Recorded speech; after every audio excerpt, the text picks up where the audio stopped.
Boa noite para vocês que estão aqui. Hoje, dia 30 de março de 26, e é o nosso último encontro de leitura do Bill Churran.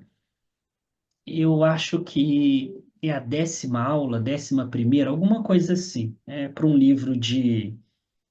Nós não vamos ler os anexos, como eu já mencionei, mas se a gente considerar então só os capítulos que nós vamos ler, e hoje faltam o capítulo 6 e o 7. Nós fizemos 10 aulas, então 10, 11 aulas, 10, 11 horas, para 78 páginas, né? É muito louco isso, né?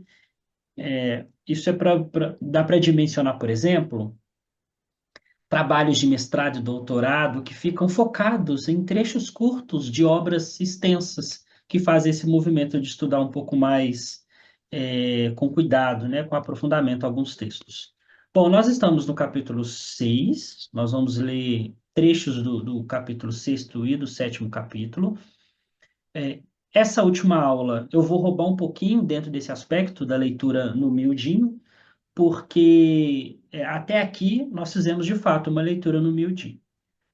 Para em uma aula eu dar conta dos dois capítulos, eu não vou ler tudo exatamente no miudinho, como nós estávamos fazendo, mas vou dar uma chave de leitura suficiente para que vocês possam fazer esse movimento do 6º e do 7º capítulo. Eu vou dar toda a ideia do capítulo, mesmo que eu não leia este capítulo por completo com vocês. O capítulo 6º se chama O Caso Bartleby. Vou começar lendo, né, e comento logo na sequência. Então, diz assim o Bill Churran.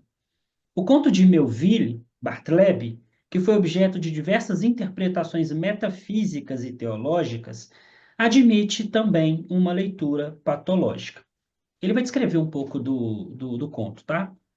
Essa história, provinda de Wall Street, descreve um universo de trabalho desumano cujos habitantes, todos eles, são degradados a animal laboras. Apresenta-se detalhadamente a atmosfera sombria, hostil do saúde. Deixa eu tiro, pode deixar. Eu consigo diminuir o áudio de todo mundo, só para não ficar na gravação. É, apresenta-se detalhadamente a atmosfera sombria, hostil do escritório, espessamente rodeado de arranha-céus. A menos de 3 metros ergue-se alto um muro de tijolos que se tornou preto por causa da idade e por estar sempre à sombra. Ao ambiente de trabalho, que parece uma caixa d'água, falta todo e qualquer traço de vida. A melancolia e o mau humor, de que se fala constantemente no relato, forma a atmosfera fundamental da narrativa.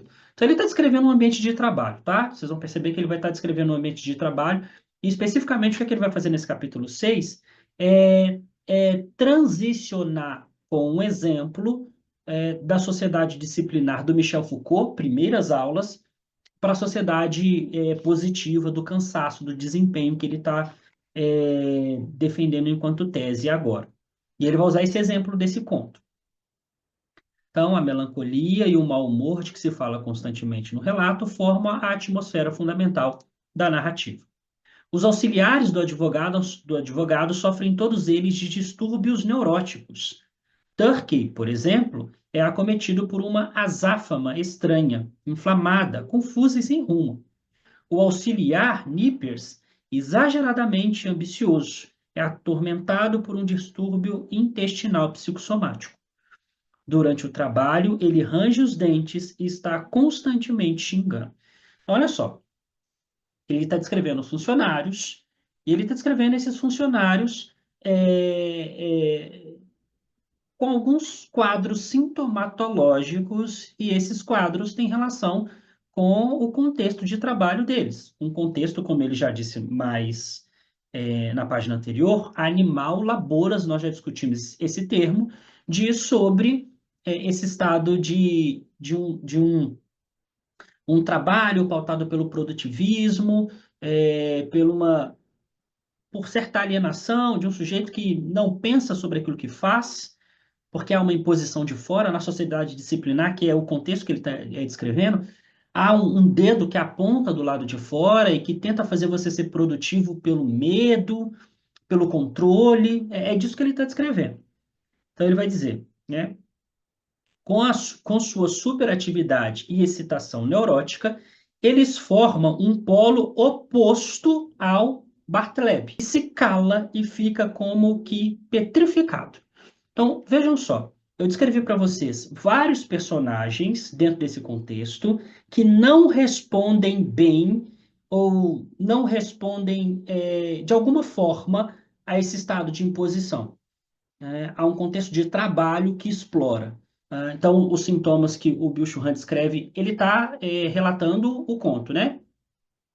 Não tem gente com distúrbio neurótico, tem gente com distúrbio psicossomático intestinal, tem gente excitado, né, dentro de um contexto de superatividade, uma excitação neurótica, e ele vai dizer, diferente do Bartleby, que se cala e fica como que petrificado. Aí ele diz, Bartleby desenvolve sintomas característicos da neurastenia. O que que significa neurastenia aqui? Significa uma exaustão física e mental.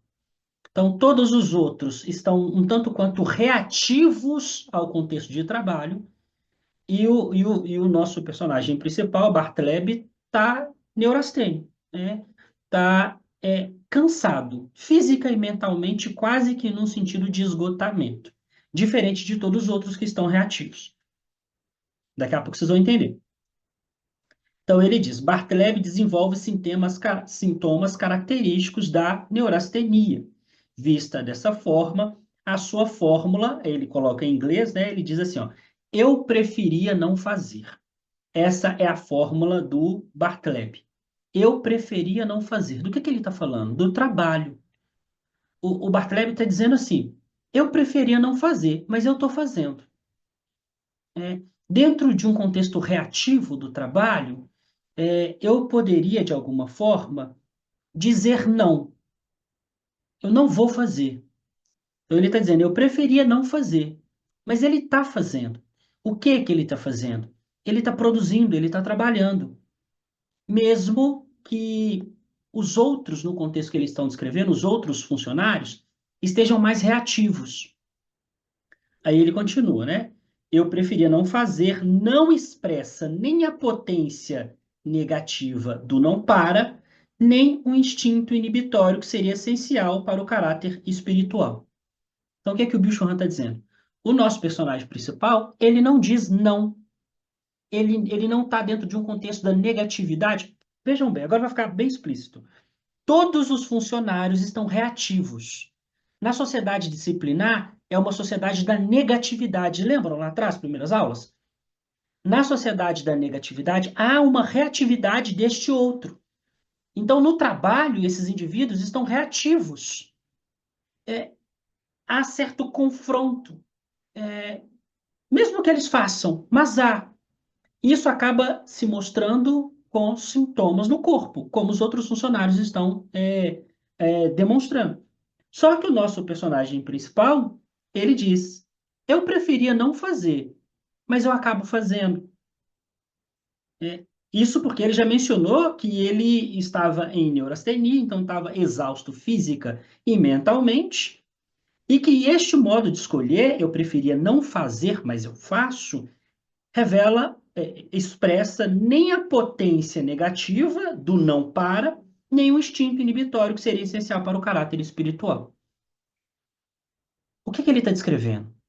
Ele está descrevendo um sujeito que está na transição entre a disciplina e a positividade.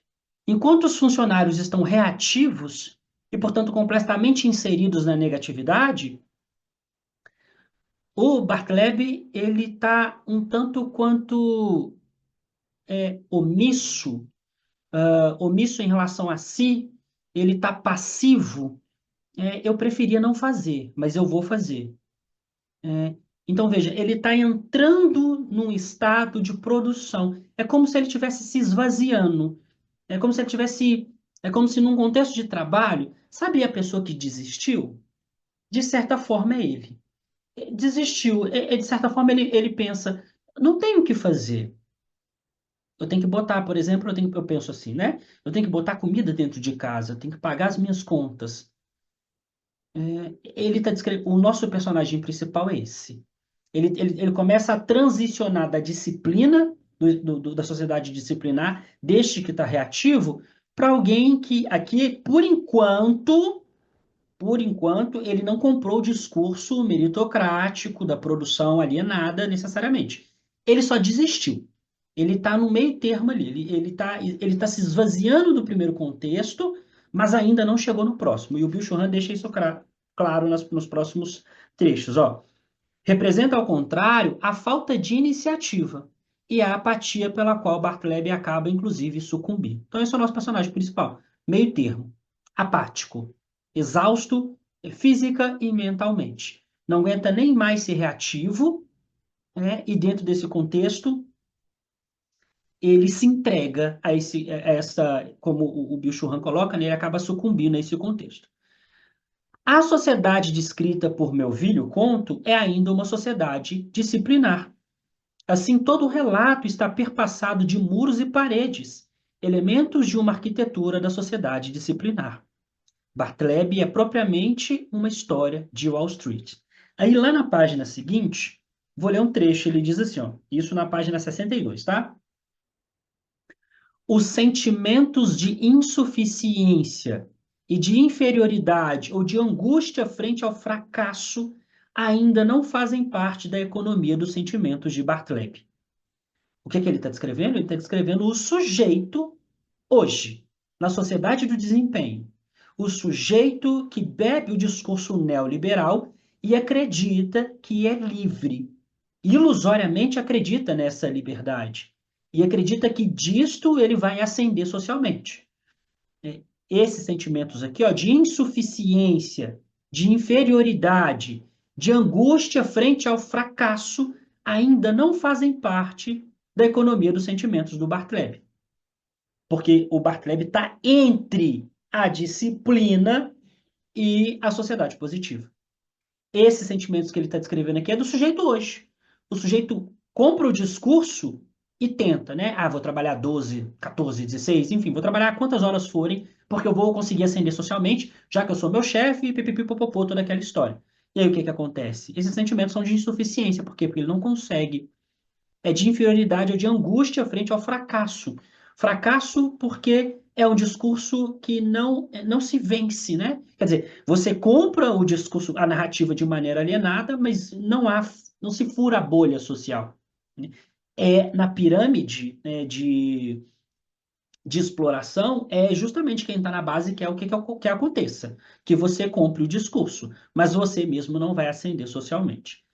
Bom, ele continua, Bill Churran. Ele não conhece autoacusações e autoagressões constantes. O Bartleby não conhece. O sujeito alienado dentro do contexto neoliberal, ele faz isso. Ele se autoacusa, se autoagride. Se autoacusa por quê? Porque ele não foi capaz de trabalhar 20 horas para dar conta, trabalhou só 17. Olha só que absurdo. Ele se autoacusa. É o momento do ócio que você olha para si e se reprime porque poderia estar trabalhando mais. E se autoagride, nessa autoagressão aqui, é a exploração de si mesmo. É o trabalho de 20, 22 horas, não tem mais a disciplina do dedo apontando na tua cara do lado de fora, porque agora é você mesmo que se cobra fazer esse movimento, então você mesmo que está se agredindo. Ele não se vê confrontado com aquele imperativo de ter de ser ele mesmo. O Bartleby ainda não chegou nesse ponto. É, de ter de ser ele mesmo que marca a sociedade de desempenho pós-moderna. Bartleby não fracassa no projeto de ser eu. O copiar monótono, a única atividade que ele tem de executar, não lhe deixa espaço livre para onde fosse necessário ou possível uma iniciativa própria. Só que como ele está no meio do caminho, como ele está entre as duas sociedades, repare, a fórmula que ele coloca do Bartleby, né, na página anterior é eu preferia não fazer.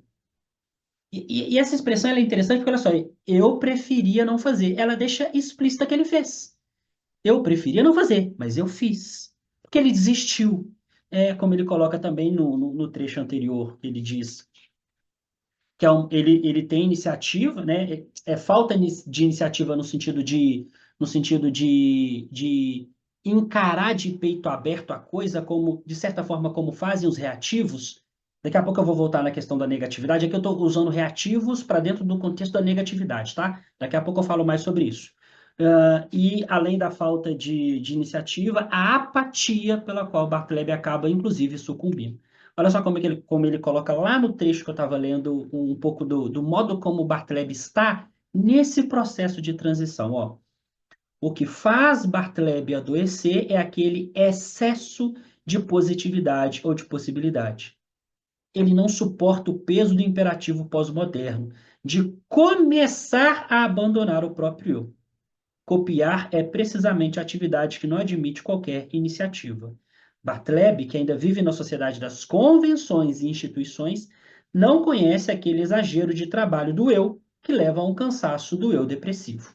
Então, em resumo, né, ele está dando um exemplo. Os dois últimos capítulos, esse é o sexto, né, daqui a pouco a gente vai para o sétimo, esses dois últimos capítulos são capítulos de descrição disso que ele tentou defender até aqui.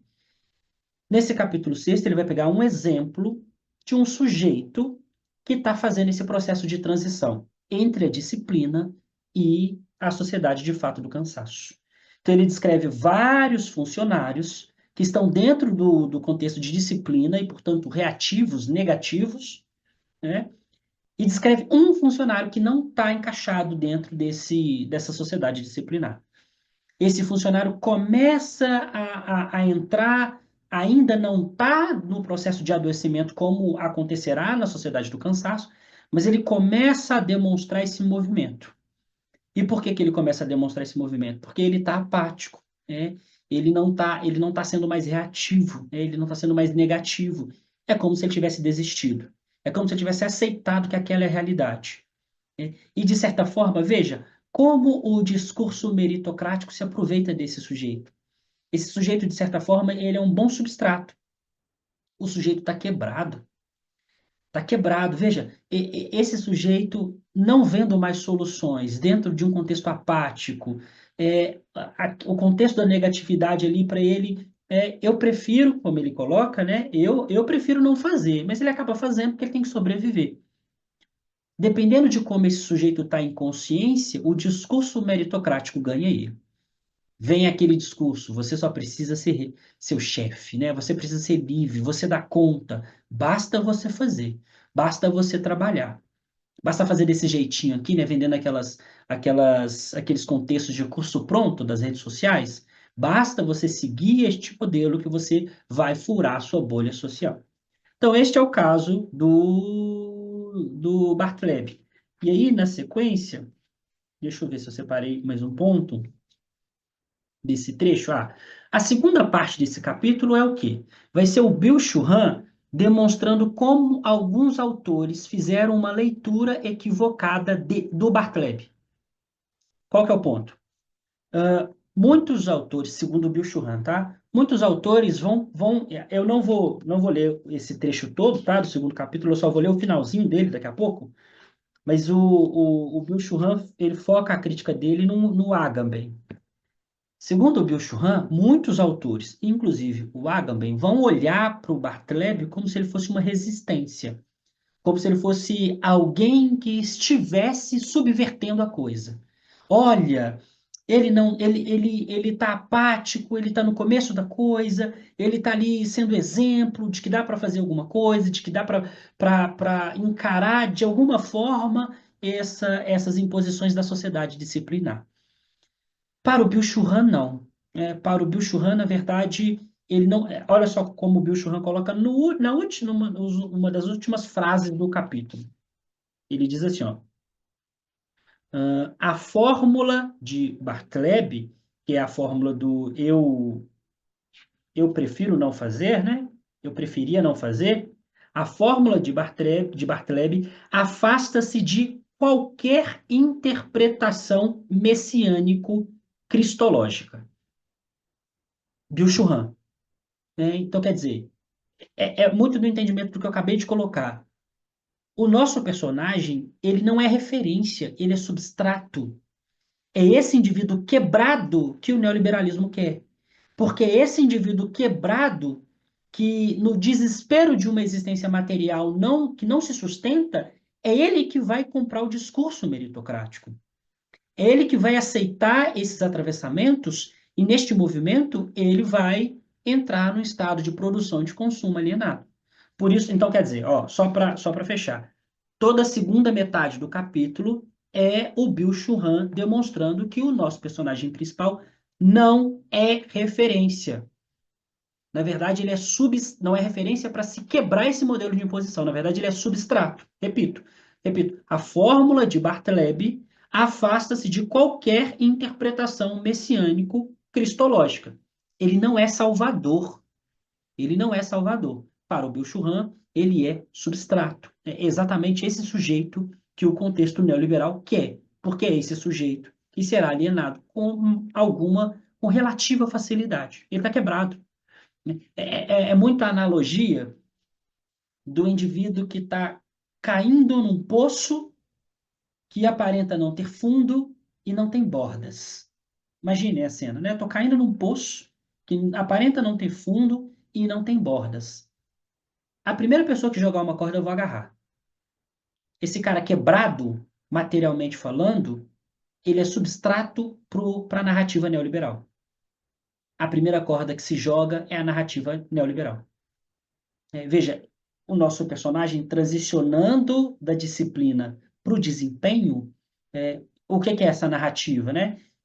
Se aqui na disciplina eu não quero ter que lidar com alguém apontando o dedo na minha cara, vamos só relembrar esse argumento? Por que é problemático para o Bill Churran? Ou melhor, não é que é problemático, vou me expressar melhor.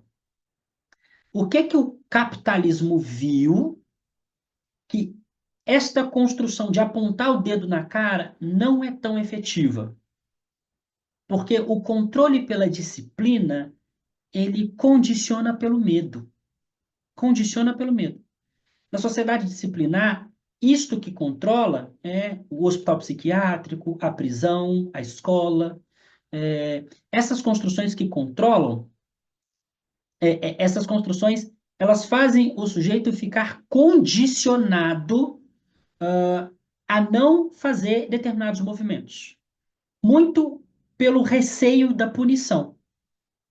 Veja, faz todo sentido se a gente pensar na própria filosofia do Michel Foucault, que é o que descreve a sociedade disciplinar. A sociedade disciplinar controla com o dedo apontando na cara, e essa disciplina tem uma punição como pano de fundo se você não seguir determinados modos. É o vigiar e punir do Michel Foucault. A punição, por exemplo, é apartar-se da estrutura social, seja pela prisão ou pelo hospital psiquiátrico. Então, se você não entra no estado de produção dentro da sociedade disciplinar, você pode ser afastado da estrutura social. Aí o capitalismo vai perceber uma coisa, vai perceber que isso não é tão efetivo. Essa construção não é tão efetiva.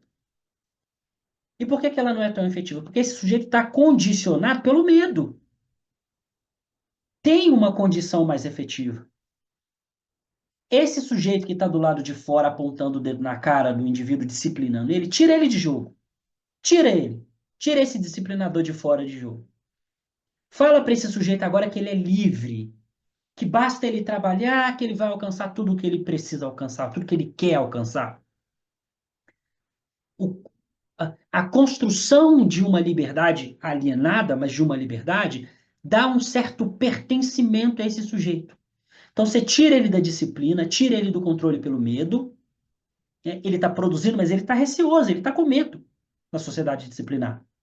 Você tira ele desse contexto e coloca ele na sociedade positiva, do desempenho, que ele é livre, basta ele trabalhar. Vai lá, meu filho, dá um tapinha nas costas dele, vai, é só você se movimentar. Neste movimento aqui de propor autonomia para esse sujeito, o controle sai de fora, não tem mais alguém apontando o dedo na cara, e esse controle agora é interno. Ele é interno. Porque é você que se cobra, é você que é seu chefe. Você tomou o discurso meritocrático, neoliberal, de que vai vencer, agora é você que se cobra. E em você se cobrar, você se pune, né? Enfim, todas essas construções que nós já vimos até agora. Então, por isso que o Bartleby não é messiânico, como o Bill Churran coloca no final do capítulo. Por isso que ele não é referência. Porque o Bartleby é justamente o indivíduo que está transicionando entre essas duas sociedades. Ele é exatamente o substrato entre esses dois contextos. Ele é justamente o substrato ideal para se colocar na cabeça desse indivíduo um indivíduo que entrará no estado de produção e de consumo alienado. Certo? É a última página do capítulo 6, Antônio. Eu vou começar o capítulo sétimo agora, na verdade. Página meia, página 69. Ok? Capítulo 6. Certo? Então, capítulo 6, um exemplo. Pegamos um indivíduo, e esse indivíduo está no meio termo entre as duas sociedades. O último capítulo, ele vai falar exatamente da sociedade do cansaço. Então, ele começa assim. A sociedade do cansaço, enquanto uma sociedade ativa, desdobra-se lentamente numa sociedade do doping. Do que ele está falando aqui? Quem aqui, se alguém quiser falar, né? Quem aqui já tomou um remedinho para dar conta do dia? E remedinho vale até energético, tá? Até energético cabe aqui. Veja, para você dar conta de ser um sujeito dentro do contexto neoliberal que é produtivo, 16, 18 horas, haja corpo, haja mental. Aqui eu estou falando, falei do energético, falei do remedinho, tem os remedinhos que aumentam concentração, porque aqui tem um ponto, né? Tem uma construção, a gente deve ter falado em alguma aula, esta sociedade é uma sociedade da informação, né? Mas uma informação o tempo todo, né? Nós somos bombardeados por informações o tempo todo. E o Bill Churran fala em algum momento que nós não damos conta de ser multifacetado pensando na atenção. Nós somos seres que deveríamos estar com a atenção focada em uma direção. E como tem muitas informações o tempo todo nos cruzando, né, nós não damos conta. Né? Veja ao sujeito contemporâneo. É muita informação, é o tempo todo. Então a gente não dá conta de concentrar. A gente não consegue concentrar para o que tem que fazer. É aí que entram os remedinhos, essa sociedade do doping. Ou, se for o caso, o remedinho para se concentrar numa direção, ou se for o caso de um indivíduo que está esgotado, né, já levanta tomando energético para dar conta do dia, né, é disso que ele está falando. Então, essa sociedade do cansaço, né, enquanto uma sociedade ativa, desdobra-se lentamente numa sociedade do doping. E sociedade do cansaço é intuitivo, né? Esse sujeito que compra o discurso neoliberal, que está 12, 13, 14, 15 horas trabalhando por dia, vai entrar no estado de esgotamento. Nesse meio tempo, também a expressão negativa doping cerebral é substituída por melhoramento cognitivo. Olha só a jogada, né? Antes era doping cerebral, agora é melhoramento cognitivo. Porque agora eu preciso dessa coisa, certo? Eu preciso dessa construção. Eu preciso fazer esse movimento. Na sociedade positiva, este movimento ele é necessário. Então vamos trocar o nome para que o nome antes era negativo, né? Agora vamos botar um nome positivo para estimular o uso desses entorpecentes. O doping possibilita, de certo modo, um desempenho sem desempenho. Aí, logo abaixo nesse pedaço do texto, ele vai falar de aspectos positivos, possíveis aspectos positivos, de uso de medicamentos em alguns contextos. Né? Mas nós precisamos lembrar que estamos aqui fazendo uma crítica dentro de um contexto muito específico de exploração de um corpo, de um sujeito que está dentro de uma produção e de um consumo alienado. Então, neste caso específico, o uso desses medicamentos é um uso alienado, né? É um uso exploratório, né? De um sujeito que não está dando conta da própria realidade. Ah, mais abaixo ele diz, né? Também o emprego generalizado da expressão melhoramento cognitivo não representaria nenhum problema, né? Bastaria observar um critério de justiça.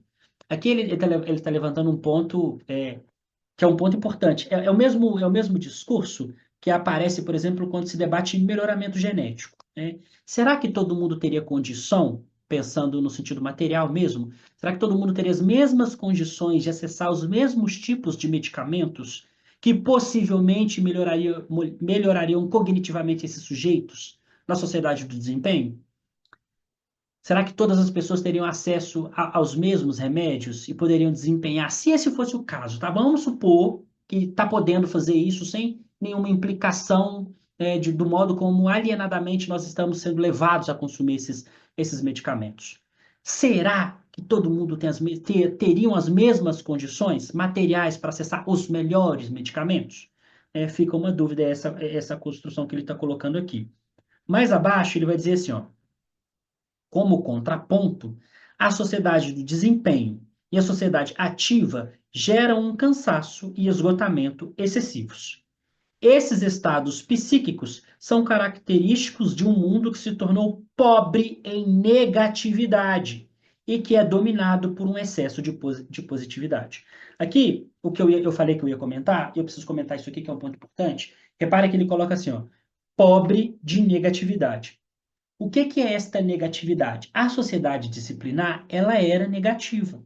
Vocês vão lembrar que nas primeiras aulas eu falei sobre negatividade.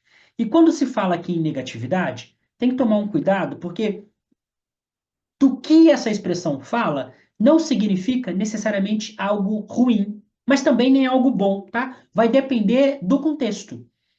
Porque dentro da sociedade disciplinar, onde a negatividade se expressa, essa negatividade ela é importante enquanto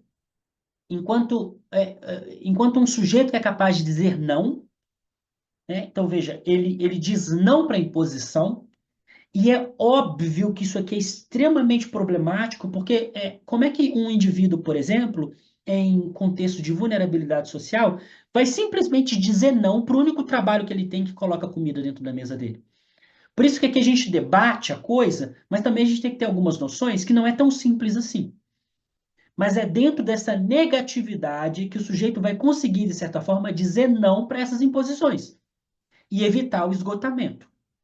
Então, aqui, um aspecto positivo desta negatividade.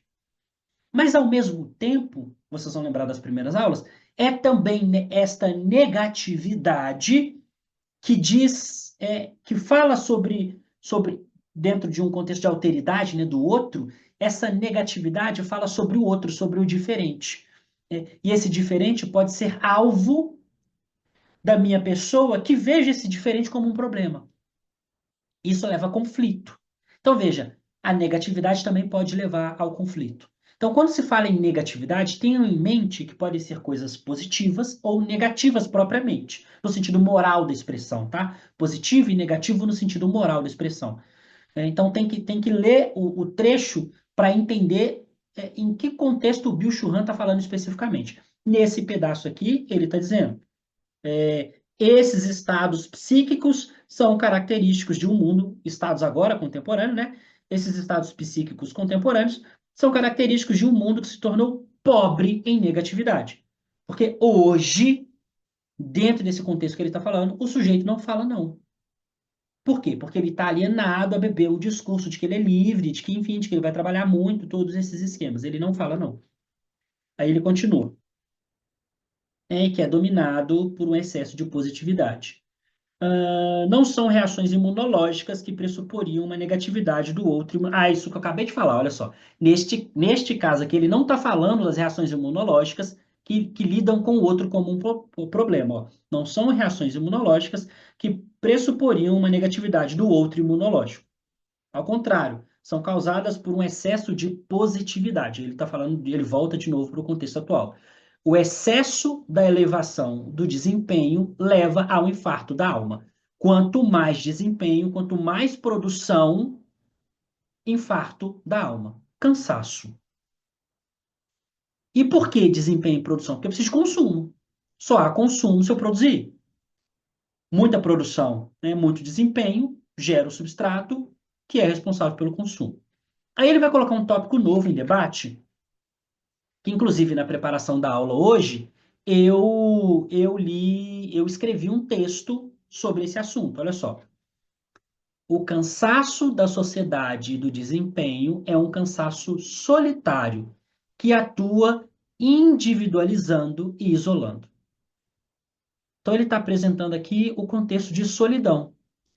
Dentro desse estado contemporâneo de um indivíduo que se explora, além dele se explorar, além dele estar no contexto de cansaço, né, das doenças neuronais, ele também vive só. Ele também vive num estado de solidão. Por quê? Aí ele continua.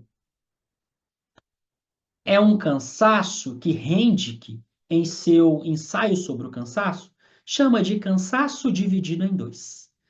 Ambos afastaram-se inexoravelmente distante um do outro, cada um em seu cansaço extremado, não nosso, mas o meu aqui e o teu lá.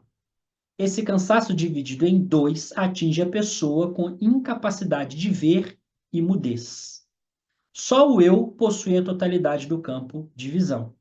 Eu não deveria ter lhe dito estou cansado de ti, nem sequer um simples cansado. O que, como um clamor comum, poderia ter nos liberto talvez do inferno individual. Daqui a pouco eu comento esse trecho, tá?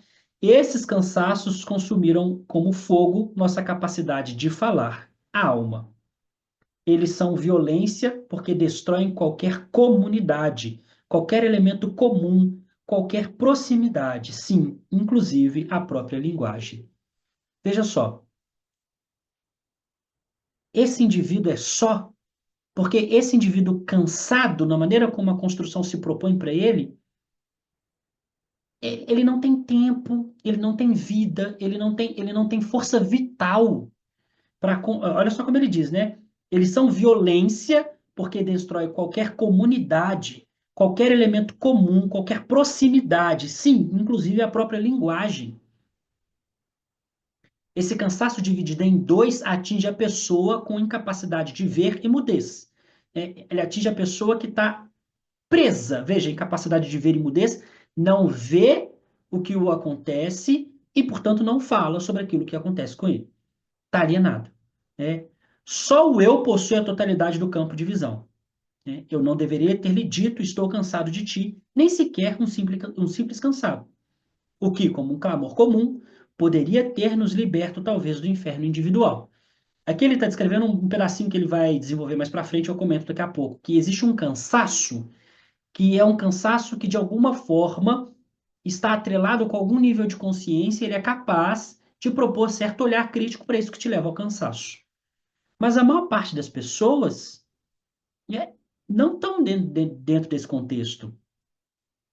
É um cansaço e afasta. Olha só, ambos afastaram-se inexoravelmente distante um do outro, cada um com seu caso extremado. Não o nosso cansaço, mas o meu aqui e o seu aí.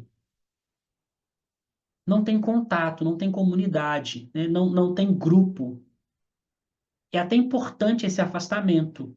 Porque se, o que o Bill Schwan está dizendo aqui é o seguinte: imagine nós, né? A gente começa aqui a chorar pitanga dos nossos cansaços. Bom, somos vários aqui chorando pitanga dos nossos cansaços.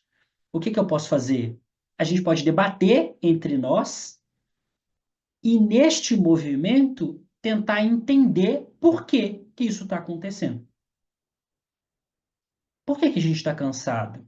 O que está acontecendo que está nos levando nessa direção? Mas não, nesse caso aqui, como ele diz, é um cansaço que afasta inexoravelmente distante um do outro. Não tem essa reflexão, não tem essa construção.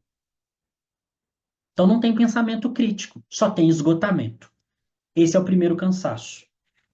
O outro cansaço, ele vai dizer, ó, deixa eu ver, onde está? Há um cansaço calado, cego, dividido, rank, esse primeiro, né? Há um cansaço calado, cego, dividido, Rand, que contrapõe um cansaço falaz, vidente, reconciliador. O cansaço, enquanto um mais do menos eu, abre um entre na medida em que afrouxa as presilhas do eu. Eu não só vejo simplesmente o outro, mas eu próprio sou o outro, e o outro torna-se igualmente eu. O entre é um espaço de amizade como indiferença, onde ninguém ou nada domina ou sequer tem o predomínio. Não tornar-se menos do eu, desloca-se o peso do ser do eu, o peso do ser do eu para o mundo. É um cansaço que confia no mundo, enquanto o cansaço eu, enquanto cansaço solitário, é um cansaço sem mundo, destruído de mundo. Olha só esse pedaço, hein? Eu vou repetir, ó. É um cansaço que confia, esse outro cansaço, tá? É um cansaço que confia no mundo, enquanto o cansaço eu, enquanto cansaço solitário, é um cansaço sem mundo, destruidor de mundo. Então ele está descrevendo, tem dois tipos de cansaço. Tem um cansaço que afasta, que segrega, que, portanto, não permite construção crítica. O sujeito está cansado, nem sequer tem um outro para debater, ele não se vê nesse outro, né? Esse indivíduo é apartado, né, dentro do seu próprio cansaço. Ora, ele vê o Pablo mandando uma mensagem num grupo segunda-feira, 8h30 da noite, ele pode estar cansado e falar: eu que eu vou ver aula. Para quê? Eu tô cansado, eu vou começar a ver aula, eu vou começar a cochilar na aula. Sabe quando você está voltando do ônibus num dia cansado, né? Você apaga e aquilo meio que te entorpece, porque você não consegue nem pensar no que está acontecendo? É isto. Esse sujeito, ele está pouco se lixando para o seu entorno. Ele quer chegar em casa e ele quer o quê? Dormir. Por quê? Porque amanhã tudo vai acontecer exatamente da mesma forma. Vou levantar cedo, vou ficar 2, 3 horas no ônibus, vou chegar no meu trabalho. O meu trabalho é um trabalho mecânico. Aí repete, repete, repete, repete e repete. E no final do dia, mais 2, 3 horas para voltar para casa.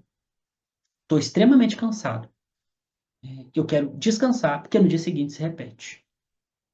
Isso sem contar a mais-valia, né, o que se recebe dentro dessa construção. Né? Aqui cabe até um olhar existencial, que é o do absurdo, do Camus. Isso é um absurdo. Qual que é o sentido da vida nesse sentido, dentro desse contexto? Né? Repete-se, repete-se, repete-se essa construção, e aí? E aí? Que vida é essa? Qual que é o valor disso? Né? Esse é o cansaço alienado, né? O cansaço que não permite certo olhar crítico para a estrutura da sociedade. Mas tem esse outro cansaço que ele coloca aqui, que é um cansaço entre eu e vocês, nós aqui, debatendo o cansaço, tentando entender por quê, o que está acontecendo, o que dá para fazer para lidar com isso. Né? Ele diz lá na outra página, ó, nesse cansaço fundamental, rende que reúne todas aquelas formas de existência e de convivência que desapareceram totalmente no empuxo da absolutização do ser ativo. Eu repito, ó, reúne todas aquelas formas de existência e de convivência que desapareceram totalmente no empuxo da absolutização do ser ativo. Né? O ser ativo, alienadamente ativo, produtivo, né, do desempenho, perdeu toda essa capacidade. Só que tem um cansaço que faz ele voltar essa capacidade de existência, né? Formas de existência, de convivência, para que nesse cansaço ele se pergunte: por que que eu estou cansado? Eu acho que essa é a pergunta fundamental. O indivíduo, no seu cansaço alienado, ele sabe que está cansado, mas ele não se pergunta por quê. Ele está tão mecanicamente preso ao modelo de exploração que ele simplesmente só vai. É tipo, a roda está rodando e tem um indivíduo lá dentro, no movimento da roda ele está sendo só arrastado. Agora, esse outro cansaço, ele permite, a partir de um estado de consciência, ele permite sair dessa construção, porque ele se pergunta, por que que eu estou cansado? São outros modos de existência e de convivência. O cansaço fundamental é tudo menos um estado de esgotamento no qual estaríamos incapacitados de fazer alguma coisa. Porque esse cansaço fundamental É o cansaço que permite um olhar de fato crítico para a coisa para se fazer alguma coisa, tá? Como é que ele coloca abaixo, né? É apresentado antes como uma capacidade especial, ele inspira, faz surgir o espírito. A inspiração do cansaço diz menos o que se deve fazer do que aquilo que pode ser deixado de lado. O cansaço habilita o homem para uma serenidade e abandono especial, para um não fazer sereno. Ou seja, esse outro cansaço, a partir de um olhar crítico, revela o ócio. O ócio, ó, a inspiração do cansaço diz menos o que se deve fazer do que aquilo que pode ser deixado de lado. Eu não vou fazer. Eu não vou fazer.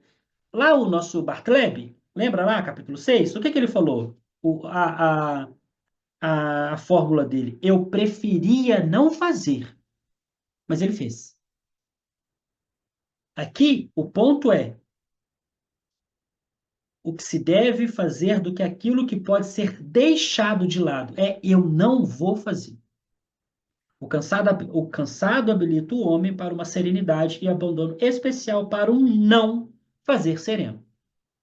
É ócio. É efetivamente ócio. Mas aí eu repito, tá? Aqui existe um baita de um problema, que é o problema de será que todo mundo pode dizer não?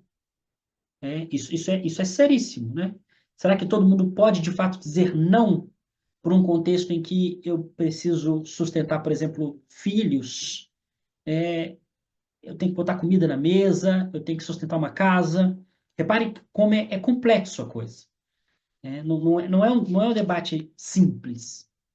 E aí ele vai fechar o capítulo, ele fica o resto do capítulo falando sobre isso, né? Ah, uma das últimas partes aí do capítulo 7, ele diz assim, ó, o cansaço que inspira é um cansaço da potência negativa do dizer não, a saber, do não para.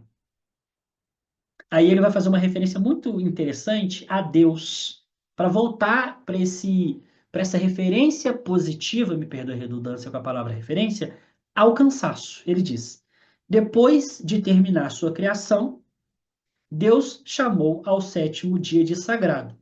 Sagrado, portanto, não é o dia de fazer alguma coisa, né? Não é o dia do para isto, mas o dia do não para. Um dia no qual seria possível o uso do inútil. A palavra inútil aqui tem um sentido muito importante, porque dentro do contexto neoliberal você precisa ser útil, produtivo. A inutilidade te leva à autoagressão, porque é o momento que você fala, putz, eu deveria estar fazendo alguma coisa, eu estou inútil. Mas aqui quer se resgatar a dimensão do inútil, né? Um dia no qual seria possível o uso do inútil. É o dia do cansaço. Né? Então, eu termino aqui, né, no finalzinho deste capítulo, ele vai acabar.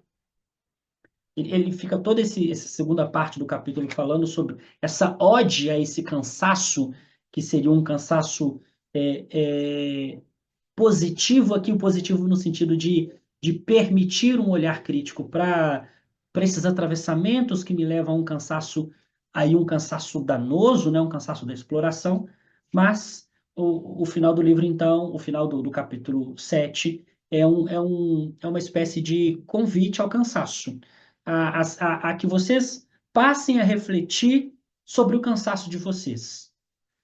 O que leva ao cansaço de vocês nessa sociedade contemporânea? Né? É um cansaço que deriva de uma exploração? Né? É um cansaço que abre possibilidade para reflexão, para o ócio? Né? É sobre isso, né? É sobre esse final, é sobre isso o capítulo 7. Certo? Perguntas, comentários? Deixa eu voltar aqui, que aí eu vejo todo mundo. Alguém quer comentar alguma coisa?